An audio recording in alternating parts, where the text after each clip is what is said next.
Olá pessoal, nós estamos falando com respeito à psicose delirante de massa.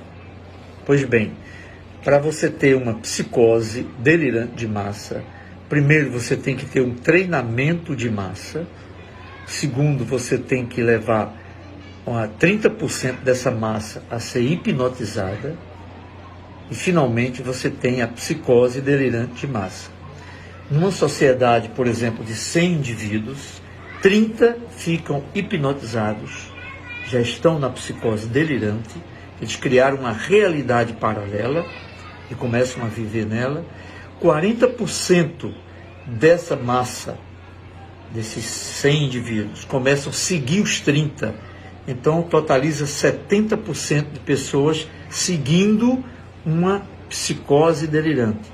E os 30% finais são o que nós chamamos de resistência. O resultado de um experimento desse depende basicamente dos 30% resistentes. Depende deles. Se eles fizerem determinadas coisas, aquele experimento não funciona. Eu vou falar sobre isso agora. A parte C, que é a parte dos resistentes, ou a resistência, deve fazer o que para não ser esmagada pelos 70% que está na psicose? Primeira coisa é que esses 30% da resistência não pode desanimar. Quando há o desânimo, aí eles começam a ceder aos 70%, começam a ser engolidos por ele. A segunda coisa é que esses 30% têm que estar unidos, tá? Essas pessoas têm que estar unidas. A resistência, ela depende da união. Então, a terceira coisa que tem que fazer é que eles precisam falar todos os dias, sem cessar, de alguma maneira, para os 40%.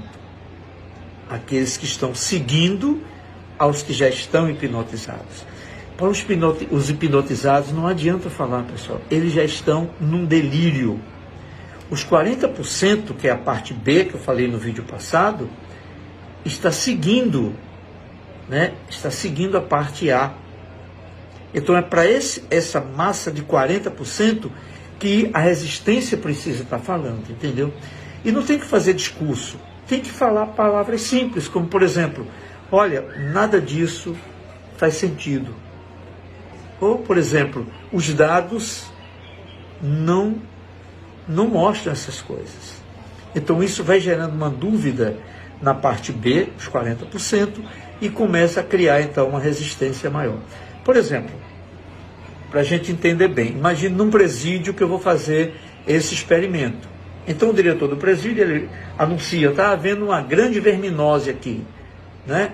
E são vermes terríveis que podem matar as pessoas. Então ele começa propagando isso dia a dia no alto-falante. Então os detentos começam a criar aquele medo, que é o elemento número 1, tá? Aquele medo dos vermes. Então ele começa a propagar isso, depois ele começa a fazer isolamento dos detentos, mostrando que aquele verme é muito perigoso e pode contaminar uns aos outros. Então, com o medo e com o isolamento, começa a haver uma pressão em cima dos detentos, entendeu? E ainda ele pode fazer outra coisa, ele promove um tipo de manipulação dos exames de fezes. Então todo mundo tem que fazer exame de fezes, aí ele manipula esses exames, começa a mostrar que a verminose está aumentando. Isso vai gerando mais medo, e essa sociedade começa a ficar tensa, tá? E nesse instante, nesse momento, o presídio está sobre a psicose delirante de massa. Não precisa o diretor estar fazendo muita coisa, só anunciando sempre. Morreram, né? Morreram 5. Mesmo que tinha morrido de outra coisa, ele anuncia que morreu dos vermes, para poder criar uma pressão maior na sociedade. Isso é um exemplo que os psiquiatras conhecem, os psicólogos, eles sabem como funciona isso, né? E eu tenho um exemplo interessante na história. Como é que pode toda uma massa de pessoas inteligentes, pessoas críticas, com alto nível intelectual, começar a se envolver dentro dessa psicose? Olha, Jesus, quando entrou em Jerusalém, montado no jumentinho, você encontra lá, acho que é Mateus 21, a multidão estava aplaudindo e dizendo Hosana, Hosana ao filho de Davi, né? Ele estava se cumprindo uma profecia do Filho de Deus entrando na cidade de Jerusalém, etc. Uma semana depois, a multidão estava gritando, crucifica-o, crucifica-o. Uau! Como é que pode uma multidão estar colocando um tapete vermelho para entrar o rei em Jerusalém, e uma semana depois a multidão está gritando, crucificam?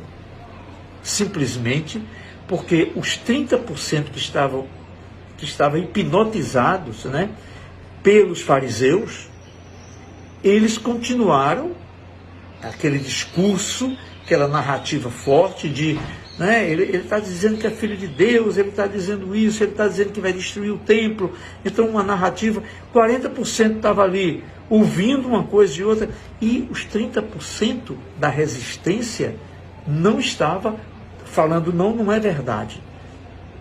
Esses dados não batem com o que você está dizendo. Ele não é isso que vocês estão dizendo. Então, na hora que Pilatos ofereceu a ideia, esse aqui eu tenho que soltar costumo soltar aqui durante a festa de vocês. Eu solto o prisioneiro ou solto o rei dos judeus? Não, solta Barrabás. Se a resistência tivesse dito, não, solta Jesus, solta o rei dos judeus, teria havido ali uma discussão e poderia, isso é hipoteticamente, porque a gente já sabe que tudo estava previsto, mas hipoteticamente poderia haver uma mudança naquele julgamento. Mas você vê que ficaram calados. E na hora da crucificação, quem estava ali? Os próprios discípulos. A resistência tirou o time. Pedro tirou o time, até que o galo cantou a terceira vez, ele foi chorar, feito um bebezinho lá. Eles fugiram. Então, quando a resistência começa a murchar, a multidão do hipnotizado começa a crescer. Vocês entendem o que eu estou falando? Não. Então, é esse o experimento que se coloca numa sociedade para fazer, implantar a psicose delirante de massa. Entendeu? Primeiro se treina a massa, se hipnotiza 30%, 40% segue os hipnotizados e os 30% finais são as resistências. Cabem a esses aí a manter firme, unidos, não desanimar e falar todo dia, de alguma maneira, alguma frase, alguma coisa, mas todo dia ele tem que estar falando. Até que os 40% digam, peraí, será que, né? E aí começa a haver uma mudança. Quando os 30% hipnotizado começa a descobrir que foi enganado, eles descobrem que foram enganados, foram ludibriados, eles se revoltam. É um perigo para os treinadores e os hipnotizadores, porque eles se revoltam, geralmente eles até matam os hipnotizadores de massa. Fui claro? Não. Esses são experimentos de psicologia que eu estou comentando, que é muito interessante para você estar todo dia observando na nossa vida, né, para que a gente não seja, de alguma maneira, hipnotizado em alguma situação. Percebem? Tchau. Bom domingo para vocês.